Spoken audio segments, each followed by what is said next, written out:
All right, we've got some major updates to go over when it comes to the Dixie Fire, the Bootleg Fire, and the Tamarack Fire, and especially for the Dixie and Tamarack fires, where a number of spot fires throughout the day have created some new evacuation warnings, and some of that information we'll be covering has literally happened in the last 15 or 30 minutes. So first, we'll just do a brief overview of the first three fires. You can see when it comes to the Dixie Fire, most of that activity is on either this northern edge where you see all those hot spots or this northeastern finger, and that is where I'm actually going to show a live camera in a couple of minutes. You can actually see one of the new spot fires popping up, and like I said, there are some new evacuation warnings in place in that location. Then when it comes to the Bootleg Fire, remember this was the one we were talking about yesterday. Actually had some good news. You can see very minimal hotspots as of the last infrared flight that got this hotspot information, and that was really because we had some great humidity coming in during the nighttime hours. Really calmed the fire down over the last couple of days. It was growing at a much reduced rate of spread, although when we look at the satellite camera, it looks like there's more smoke coming off of it in the last hour than we were previously seeing throughout the last couple of days, so we are going to have to stay updated on that one as well. And again, that is our largest fire. That one is up to 400,000 acres. Dixie Fire is officially up to 100,000 acres. And when it comes to, I'll start closing tabs before I can hear the computer fan starting to go. It's pretty hot in here and I have about 40 tabs open. All right, so for the Tamarack Fire, this is another one of the big stories right now. You can see that throughout the last couple of days, all of that growth on that northeastern finger there stretching into the state of Nevada, and in the most recent news, you can actually, if we zoom in here, you can actually see some of these spot fires that jumped to the other side of Highway 395, and that has now turned into its own little 2,000 to 2,500 acre fire there. And I believe there's a number of new evacuation warnings due to the growth on that northeastern finger of the Tamarack Fire. And again, that's another one of the big stories we'll go over. I have a couple of live cams that show some of the activity going on for the Tamarack Fire as well. So first, we're just going to dive into the Dixie Fire, and these satellites are actually down right now, but we can go back into the past this morning before the satellites went down, and you can see this morning, even as early as 4 or 5 in the morning, we still had a lot of smoke coming off of this fire. You can see that during the nighttime hours. And then, so we started the day with some fire activity, and then it has just significantly picked up throughout the afternoon. You can see once we get to 2, 3, 4 o'clock, as it gets hotter, drier, and windier, you see all of that smoke starting to come off, especially on that northeastern side right there. You can see that north side certainly still active, but especially on that northeastern finger there. And again, that's where we are seeing a number of new spot fires as well before the satellite goes down. So just showing that again, we had active fire behavior last night, and then once we got into this afternoon, you can see the smoke really starts coming off of the Dixie Fire, and especially on that northeastern side. Now we can actually see what this looks like, and you can see what the spot fires I'm talking about are as well. You can see this afternoon, very active fire. I would say that actually looks even more active than yesterday. You can see just a number of smoke plumes coming up right there. That one is so tall that it actually goes out of the camera. And then if you pay special close attention, right there, they move the camera because that's the new spot fire that has popped up.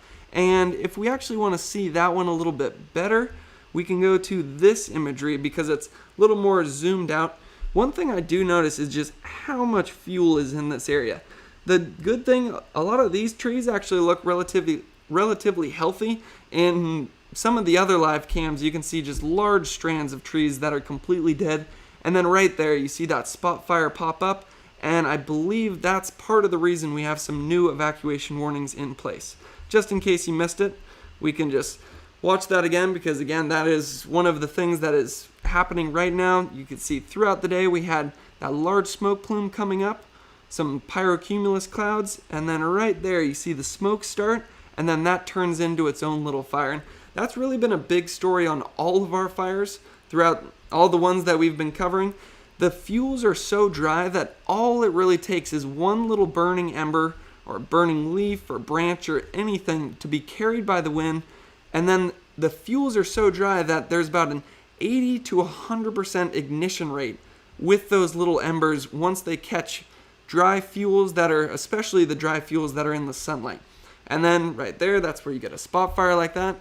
And that's where firefighting tactics really get difficult, because you might have had a good plan that was working, and then you get a new spot fire and you have to change the plan and really adapt to the new conditions. So when it comes to the Dixie Fire, again, this isn't the most recent information because I'm not exactly sure how often they update these hotspot maps. This comes from satellite, so I'm not sure exactly how often that updates, but you can see just based on the hotspots where the most activity on this fire is. Again, on that northern edge, we see a wide area of the fire where we have decent fire activity, but especially on that northeastern edge, you can actually see that spot fire. One of them that we got yesterday, it looks like it's attached to this almost as a finger, but that was its own spot fire yesterday. It's in some very rugged terrain that's hard to get to, a lot of critically dry fuels, and you can see how large of a fire that spot has turned into. And I believe the new one is right around that similar area to where that spot fire was yesterday. You think about the southwesterly winds blowing throughout the day, take some of the burning embers that are right here, drops them to the northeast. And that's what we saw yesterday, and that's what we're currently seeing right now. So again, that northeastern finger is the area of the Dixie Fire that I'm following the closest as of right now. Now, as of this morning, there were a few areas that they were saying they were feeling relatively confident about. One area of confidence was this southern edge down here. You can see that basically no hotspots on that southern edge at all, and that's some great news there. I believe that's where some of the containment on this fire is located. And then on this western edge, the last few days, they keep talking about how these spot fires keep trying to jump out past their containment lines, and then luckily they've been able to really jump on them fast enough to put them out before they turn into one of those large spot fires like we're just looking at on the live imagery. So on the southern and western side, it sounds like they're still feeling relatively confident. Sounds like they have some great lines put in place on this northern edge as well, so they're hoping those lines will continue to hold. But again, that northeastern edge is the area I'm currently the most worried about, and like I said, there are some new evacuation warnings in place. So this is something I like to show in these videos more as an educational tool than to actually show what the fire is doing. This is the WRF-S fire model. It's put forward by the Fire Weather Research Lab at San Jose State. And again, this is just an experimental model, but I like to show this because it perfectly illustrates how the fire and the winds interact. So if you look at during the nighttime hours, this is the simulation for earlier this morning where we get those down canyon winds. You can see the wind vectors are pushed down canyon right there, and that is where they get that fire growth during the early morning hours. Now again, I don't believe that actually ended up happening, luckily, because we have a bunch of firefighters working around the clock on this fire, but that is the activity that you could see in the nighttime hours when the winds start flowing back downward through the canyon. That's where you start getting growth instead of to the northeast, to the southwest like you see in that video. Now if we zoom out and look at the northern, and actually let's look at this northeastern finger to see if it was the spot fires that have happened throughout the day today were in the simulation. Let's just click play here and keep around this northeastern edge. Let's see if it picks up on those spot fires. Again, that's still earlier in the morning, and then as you get into the afternoon, you notice those winds shift to the southwest, and then that's where this northeastern part of the fire will really start to pick up. So as of right now, we're not seeing those spot fires, but you can see that growth happening on that northeastern finger right there. And then as we get later into the afternoon, we should see that continue to pick up even more. Going into the simulation for I'll back that up right there, because that's the point I was trying to illustrate. So right when that's 11 o'clock, and then once you get to 12 o'clock, that's when the winds shift.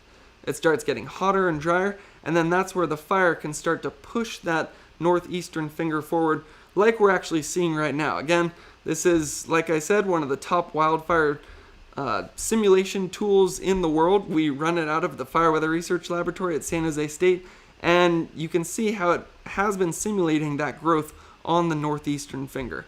So we'll just also zoom out one last time so you can just see the full imagery. Again, during the nighttime hours, those flow down the canyon. It simulates some growth down there, and then once you get into the afternoon, the winds shift to the north and northeast, and that's where you start to get more growth on the northern edge of the fire up here and on that northeastern finger. Now the good news is they were saying they were confident about some of those lines that were up in the north, so again, just an experimental model. There, luckily we have firefighters, but this is a good illustration of what this fire might look like if we didn't have any firefighters. You can see how much more growth there would be. So when it actually comes to the numbers for the Dixie Fire, this is last updated at 8:45 this morning, so guaranteed the next time they update this, let's actually see if it's been updated in the last 20 minutes since I reloaded this page. Sometimes they update it around 6 to 7 o'clock, but looks like it's still just this morning. As of this morning, it was 104,000 acres, expecting that to jump up to at least 110, 115 the next time they update this. Containment right now is 17%. Honestly amazing they've been able to get 17% considering the critical fire weather conditions that we've had throughout the last few days. They even had to deal with that thunderstorm that one day. That's what really started kicking off the northeastern edge, was when that thunderstorm came through. That's when we really started to see some activity.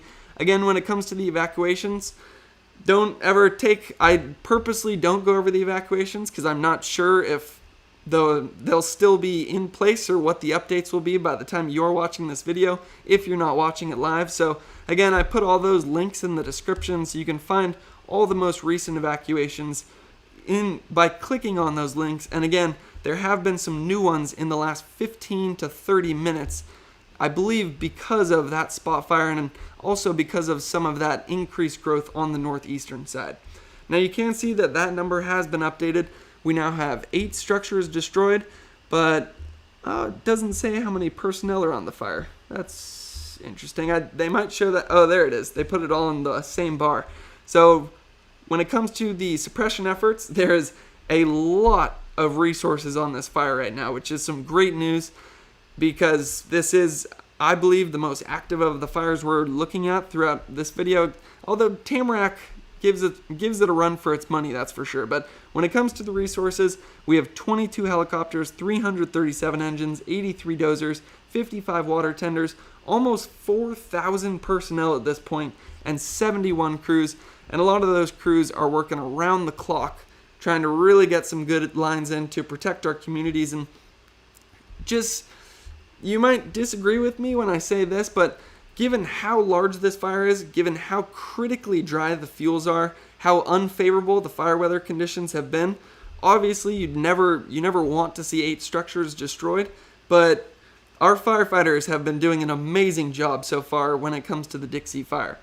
And other good news, so far no injuries, no fatalities, so that's some good news there. But where the bad news does come in is you can see the structures destroyed has been updated to 8, and the structures threatened, the last time we were looking at this yesterday, that number was 810, and that number has been updated to 1,510. So I believe, actually I'm not even going to speculate on where those structures are. Again, for all the most recent information about the evacuations and those kind of things, you can click the links in the description. I more provide the fire weather outlook on what we expect this fire to do in the future, as well as just the updates on what we currently know so far. So talking about the weather, there's a big shift that's currently happening and is going to continue over the next couple days. Remember, a few days ago we had all that monsoonal moisture come in. Like I said, that was what really kicked off that northeasterly finger of the Dixie Fire. But that monsoonal moisture has moved out, and part of the reason you can see this high pressure system and this ridge just starting to develop over California, that means we transition to some warmer, drier conditions. If you actually want to see those dry conditions, again, that kind of moisture that you see over Arizona right now, that was what we had directly over the Dixie Fire when the pyrocumulonimbus clouds actually had some lightning, and I believe some of that lightning even started some fires, or some fires around the Dixie Fire. But as you can see, as that ridge has continued to build in, we transitioned to a lot drier air over the Dixie Fire, which, again, there's two sides to every coin. I would say it's good we no longer have those thunderstorms, because that did lead to some erratic gusty winds, but it's bad in the fact that the drier the air is, the drier the fuels get, and the drier the fuels are, the faster the fire can spread. And like we were seeing in that live imagery, the more likely it is that any burning embers that hit the ground are going to start new spot fires. So part of the reason that I believe that spot fire jumped up today, one, just how dry the fuels are already, but also because we've shifted to this drier pattern. So if you want to see that another way, you can look at the relative humidity chart right here for an area around the Dixie Fire. Normally, you see relative humidity come up to 60, 70% during the nighttime hours, but you notice with all that dry air, and especially in the higher elevations, it remains below 30%, and even throughout the night tonight, below 25%, just 24 hours a day. And then in the afternoons, you get down to, in some places, even the single digits, but then you also see about 10%, low teens, and that is expected to continue over the next couple days. As I just showed, we are switching to a drier, warmer pattern. You can also see that in the temperatures. We're in the upper 80s throughout the day today. Tomorrow, as that ridge continues to fill in, we're expecting to get back into the low 90s. So, I hate to say it, but when you look at the fire weather conditions, it's not looking too good, just based on the fact that it is getting slightly warmer. And what I think is actually one of the most important things is that we're not getting that great recovery during the nighttime hours. What we've really seen the effect of that last night and the night before, when it's dry overnight, that doesn't give the firefighters any time to really attack the fire and take advantage of the more favorable conditions. As we've seen the last couple nights, it's been able to remain active in the overnight hours because it's been remaining dry and it's been remaining warm as well. So this is something we're going to continue to follow. I think when it just an overall snapshot of the Dixie Fire, number of spot fires that have been leading to some increased growth. We're seeing a lot of activity on it right now, and there are some new evacuation warnings in place, and by new I mean in the last 15 or 30 minutes. So again, don't take this map's word for it. Click the link in the description and find the most recent updates for the Dixie Fire. A lot of activity going on that one right now, so I guaranteed we'll continue to follow that over the next few days. Now the other fire we've been following consistently is the Bootleg Fire, and remember in the update yesterday, we actually had some great news. The Bootleg Fire has been decelerating in its fire growth over the last few days. You remember I think in my first update on this to my second one, it grew 60,000 acres. But then from my second to the third, it grew about 30,000. Then from my video yesterday, it had grown about 5,000. And we've continued that slower spread. There's been more moisture over the better recoveries during the overnight hours for this one. The exact thing that's working against us for the Dixie Fire, the fact that we're not getting those recoveries. We have been getting that for the Bootleg Fire, and that has really helped them calm this fire down. And you can see that based on this morning. We did have some smoke coming off of it, but really not that much. And honestly, that's how it looked yesterday too. Really not all that much smoke coming off of it. Didn't see all that much acreage burn. But the one thing you can see, it looks the best it's looked in days. That's earlier this morning. But the one thing that does concern me before the satellite imagery, it's terrible timing for the satellites to go out, but before the satellite imagery goes out, it looks like we start to transition to a lot more activity on the Bootleg Fire. So again, I haven't been able to find any recent information on if they have seen a lot more active growth throughout the day today than they weren't expecting, but just based on the satellite imagery there, it looks like we're getting a lot more activity than we were yesterday afternoon. But again, I wish it was more recent, but again, the satellites went down. Let's actually just update that one time to see if they've come back up. The last time Nope, looks like the satellites are still down. So I'll continue to look at that and try to see if that does get updated anytime soon. Now when it comes to the hotspot map though, again, this was earlier this morning, so some of these hotspots I believe will be updated. I think we're seeing more activity on this northern edge than the hotspot map is currently showing, just based on how much smoke was coming off of it. But you can see where the majority of those hotspots remain. It's right on that northern spot right there. There is some good news when it comes to the Bootleg Fire. You can see that whole southern edge to the western edge up to this northwestern edge right here is basically contained at this point. If you zoom in there, you don't see any hot spots whatsoever, especially on that southern edge there. So they're feeling very confident on that southern edge, and they're able to actually take some of those resources and reassign them to where the fire is more active. Overall, the last update I could find on this, the firefighters and the chiefs, I believe his name is John Flanagan, who gives the updates. He sounded like he was feeling fairly confident, although they do still have that growth on the northern side. So we will continue to look at this hotspot map, especially because we're seeing more smoke right now, and I believe that'll be updated in the next couple of hours. Now when it comes to the numbers for the Bootleg Fire, you can see that, like I said, the growth in this one has been decelerating. I think since my video yesterday, it's maybe only grown 2,000 or 3,000 acres, so much better than my first update where it was growing 60,000 acres. I would say this is the fire I'm feeling the most confident about right now out of the 3 that we're following. Part of the reason for that is you can see containment jumped up to 38%, and it's also great news that because that southern edge is so contained, they're able to redistribute some of those resources to the more active parts of the fire.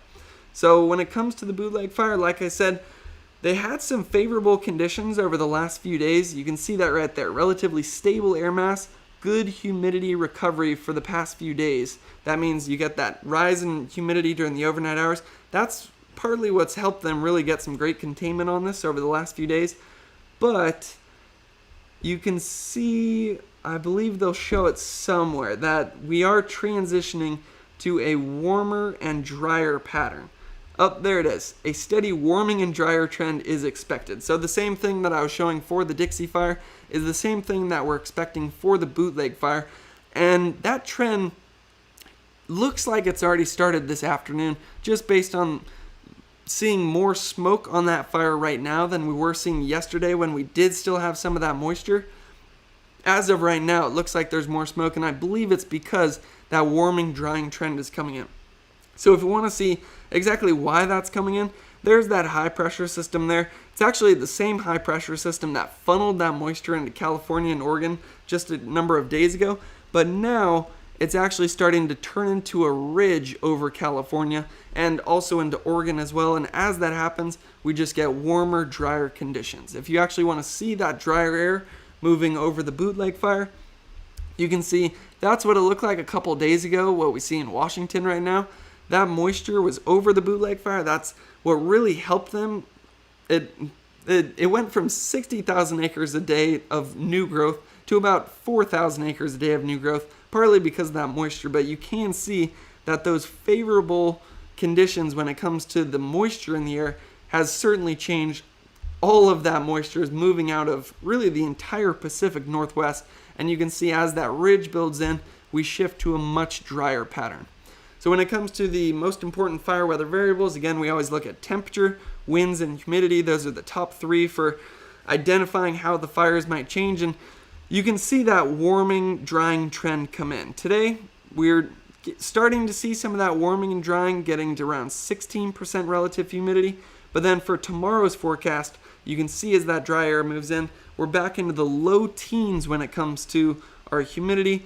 We keep seeing those afternoon wind gusts, but it does look like they're shifting direction, and that's actually going to play a pretty big role when it comes to this fire. We were seeing mostly winds from the southwest, which is why we're seeing most of our growth to the northeast, but you notice that the winds are shifting direction to a much more northwesterly and northerly flow, which actually might blow some of the active fire back into where it's already burned, and could actually be some good news for our firefighters because it'll blow that flame back to where the fuels have already been burned out. So there's not as much new fuel to continue to feed this fire. So overall, I would say that's a pretty favorable wind direction, considering that the majority of our growth has been on the northern edge. Good to no longer see we'll have those southerly winds continuing to spread that northern edge faster. And then just a quick snapshot at tomorrow's forecast though. You see that warming trend coming in. Looks like we'll be back up into the low 90s. We do still have those afternoon wind gusts where we get up to 20-25 miles per hour. So again, still will be windy, but I think the thing I'm more concerned about for the Bootleg Fire at this point is just the fact that it's getting warmer and drier. It will be interesting to see what happens with this one over the next few days, because they've made some great progress over the last few days, and all the reports I could find, they sounded pretty confident. But again, as the weather pattern shifts, you really never know what Mother Nature is going to throw at you, so we will have to continue to follow that one over the next couple of days. I will remind you though, I know I should probably be careful when I sound too confident about a fire, because there are still a large number of evacuation warnings in place. You can see that red areas where you should leave, go immediately. The green areas where you should be ready to evacuate. And that link is in the description, so you can click that and get the most recent evacuation warnings. And I believe there have been some updates in the last 24 hours, but I believe the updates have been in the right direction, lifting evacuation warnings. But again, never take my word on it. Go to your local resources or the links in the description for all the most recent information on that. So the last fire we're going to cover is the Tamarack Fire. And this is another one where there are some big updates currently happening in the last 15 or 30 minutes. You can see early this morning we weren't seeing all that much smoke coming off of it. It looks like the largest smoke plume early this morning is that one that has crossed into Nevada. But then as we get into this afternoon, before the satellites go down, you can see a large amount of smoke coming off the Tamarack Fire there, and especially on that northeasterly edge. The satellite went out at just the worst time, right as we're seeing more and more growth. And actually, let's see if we can see it. It looks like it's almost shifting to a nighttime view. So let's see if we can see where that fire is on the natural color fire imagery. Let's just zoom back here. So this morning you can see not all that much activity. You can actually see where the burn scar is if you let's see if we can zoom in here. Can't scroll if I zoom in. So there's the burn scar right there. If I scroll through here, you can see where the fire is active. You can see that slight red area stretching into the Nevada state line. And then throughout the day today, you see that really heat up, and especially on that northeastern finger going into Nevada before the satellites go down. You can actually see where that hot spot is though. Majority of that new fire activity does appear to be on that part of the fire that has crossed into Nevada. And we can actually see what this fire is doing right now. You can see this morning some of those large smoke plumes there, the pyrocumulus clouds. A couple other things I noticed, just how critically steep the terrain is in this area. If you don't know, steep terrain helps fuel fire because as it travels uphill, it can preheat the fuels, and then it just has much more rapid rate of spread as it's going uphill. And the other thing I noticed in this imagery is just how critically dry the fuels are. That entire strand of trees right there looks like they're basically dead. I'm not completely sure if that's due to bark beetles, or somebody in the comments yesterday mentioned that there's some kind of fungus that's been killing a lot of trees, but you can basically see why this fire has been as active as it is. Lots of dead fuels in this area. Partly due to bark beetles, that I haven't looked into the fungus yet, but I have looked into the bark beetles, and in some of the areas of the Sierra Nevada, there are strands of trees where 80 to 90% of them we're seeing tree mortality due to those bark beetles. So this one, I was wondering if that was going to be a warning that the camera went down, because as you'll see in this video, the flames are actually going directly towards this camera, and I purposely haven't reloaded this page in the last hour and a half because I have a feeling that this camera is going to go down any time now. As you can see, it's traveling uphill. The fire is moving uphill towards this camera, and like I said, a fire moves more rapidly uphill because it's able to preheat some of the fuels as it's traveling uphill. So then by the time the flame gets there, it doesn't have to slowly heat up the fuels, they just instantly ignite. And that's part of the reason that I haven't reloaded this camera, because I have a feeling the next time I do, the camera might not be there anymore. So if we look at the actual heat signature for the Tamarack Fire, you can see majority of that new growth has been on that northeastern finger. It wasn't too long ago when it almost just looked like an oval right here. And then this really started kicking up when those thunderstorms came through. We had some gusty, erratic winds that really started to grow this northeastern finger. And then ever since then, due to the predominant southwesterly winds that we've had, it's just pushed that all the way into the state of Nevada. And you can see why, when we were looking at the satellite imagery, the largest hotspot was on that northeastern edge. Whenever you see those yellow circles there, that is when the fire is burning very hot. And one thing that you can also see if I zoom out here, the big problem that they've been having throughout really the last hour or two is some of these spot fires jumping over 395 right here. And I know one of those spot fires has actually turned into its own fire that's over 2,000 acres at this point. And you can see that a lot of that heat is moving farther down to the southeast. I think it would actually be interesting. I wasn't planning on doing this, but I would love to see what the wind direction is right now, because the winds have shifted in some of the higher elevations of Oregon. So I'm wondering if the winds have shifted directly over this fire too, because we are seeing most of our growth on the southeastern side of that northeastern finger. But if we look at the winds right now, looks like we still mostly have that southwesterly flow. So again, because of that southwesterly flow, it makes sense why this fire is mostly growing towards the northeast. And again, I believe this is another one of those fires where there are some new evacuation warnings in place. So always try to stay updated with your local resources or click the link in the description. Now, when it comes to the other parts of this fire, this southern edge, I haven't talked about it much because I haven't been able to find that much information on it.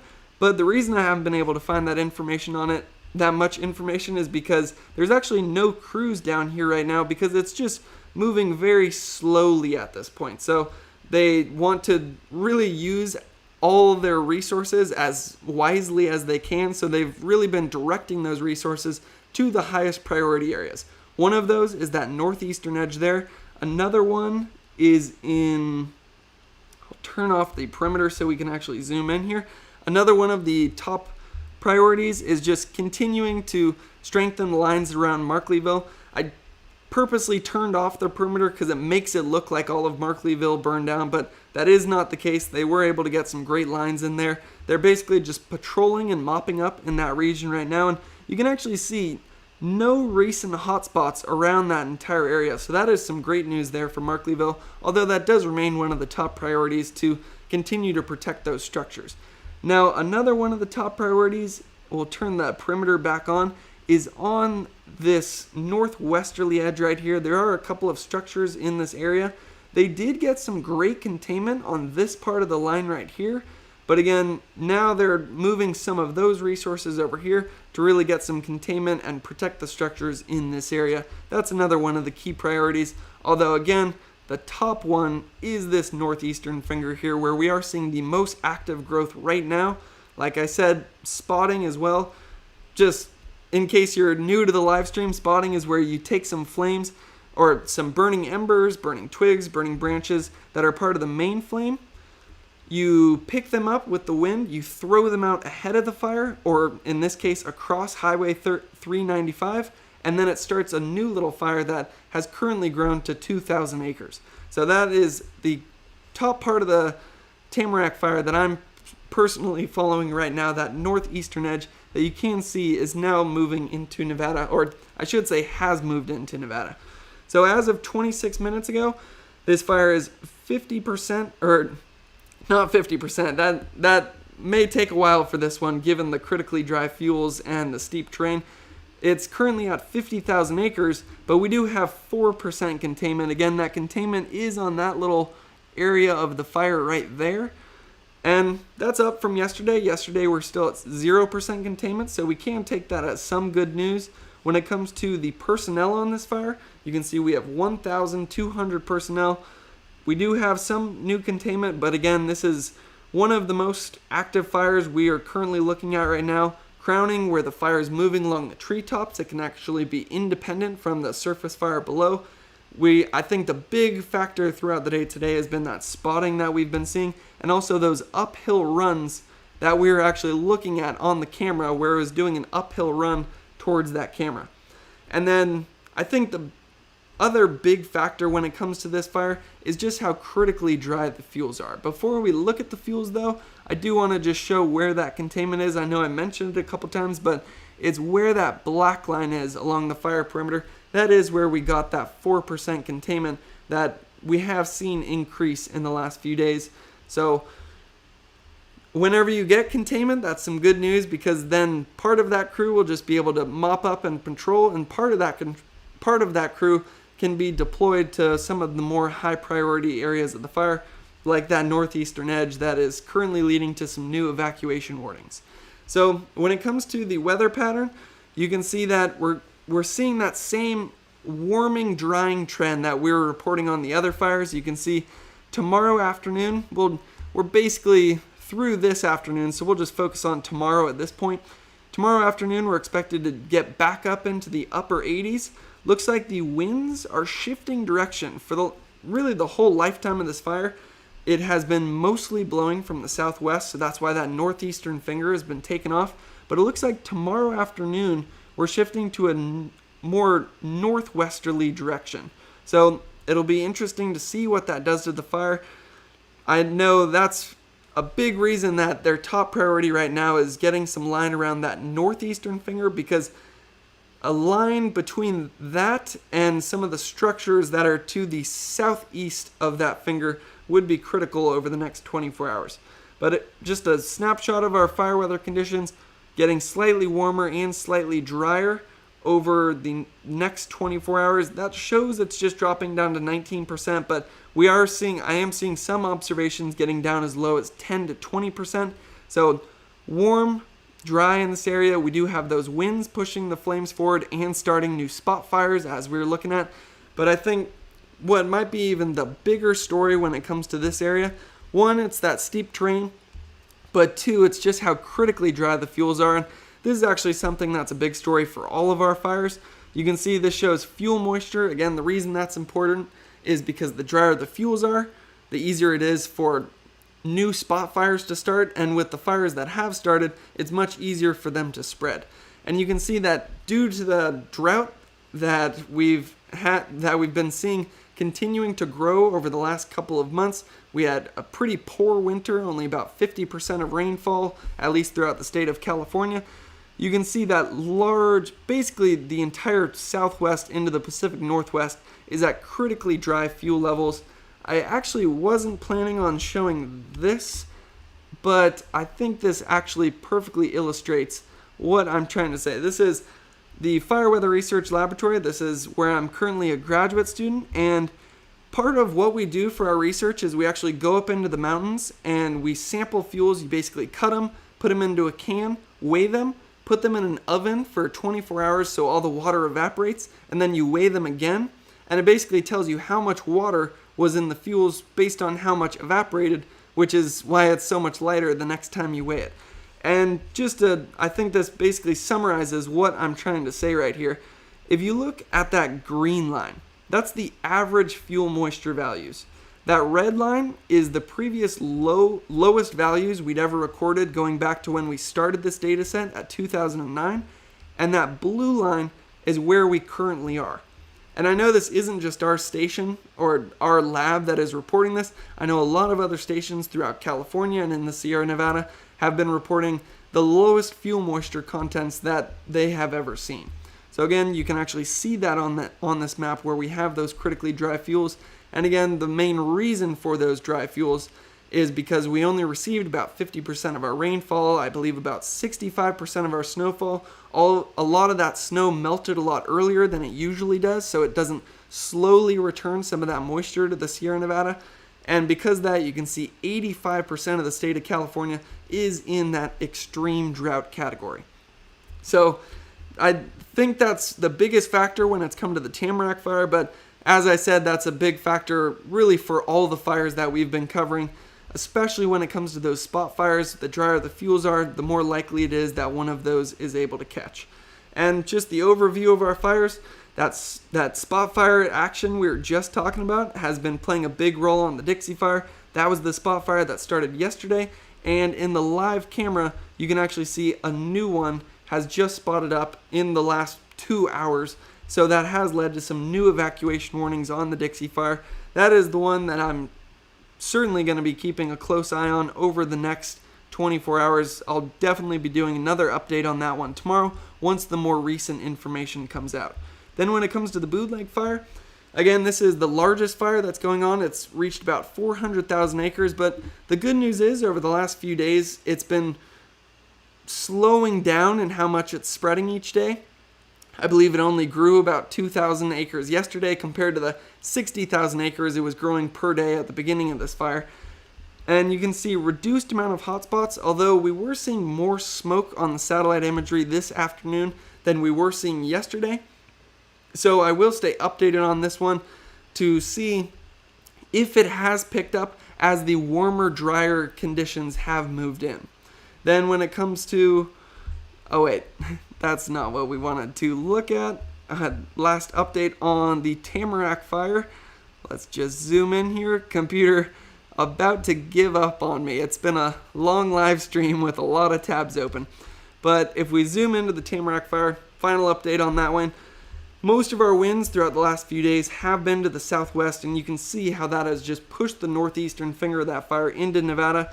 The big story in the last hour is a spot fire helped this fire jump Highway 395. That little spot fire grew into about a 2,000 to 2,500 acre fire, and you can see a lot of fire activity on that northeastern edge.